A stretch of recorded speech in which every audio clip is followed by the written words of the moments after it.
What did you do during those? You called a lot of timeouts in the first half. I mean, what do you say? How do you stem that tide? It's a great question. This game was so much more about emotional energy, and when you talk about building a program and you talk about building expectations, building a culture. We talk a lot about X's and O's as a coaching staff, but one of the things that I have to filter is how much do we get into X's and O's and where we stand on the court. How much of this game right now for us is about don't be afraid. Be ready to go take it at them. Be ready to square up under pressure. Be ready to throw a pass, because nothing really works well if you're tentative. If they're pressured, you can see it, body language, right? I'm just on the court. You can see us just in a little bit. I'm not sure whether I can be successful in this situation. And so really, honestly, we ended up coaching a lot of energy, believing in each other, believing in ourselves. And look, that's the transition of building a program. And so I hope that in another week, month, year, whatever it is, that we've gotten those things established. And now it's about, okay, where are we attacking, and which X's and O are we going to move around. But honestly, a lot of it was simply just about don't give up, have no fear, believe in each other, work on you believe in the things that we've been working on, and they did.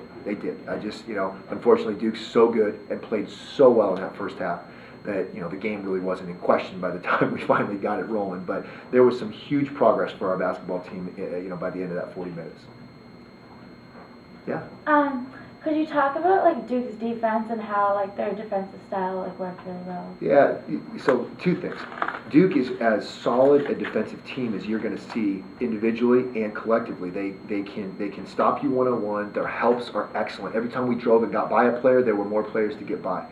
But what you throw on top of that is they're well coached, and they mixed defenses, and they changed how they played us. And so as soon as we became successful attacking a defense in a particular way, they switched and they changed. And that's, again, when I made a comment to the crowd when I was leaving, that's where we're going to get to. That is, that's the level of basketball. We've got smart kids like Duke. We've got tough kids like Duke.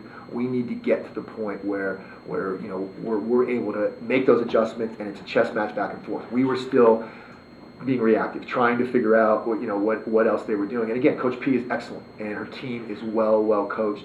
They're so disciplined on the defensive end. They're hard to score against, But let's be honest, when we started running in the second half and started actually attacking, we were successful, and we did a really good job. And I think that's the one lesson that our players need to take out of this game, is that when we control what we can control, we were successful even against one of the best defensive teams in the country.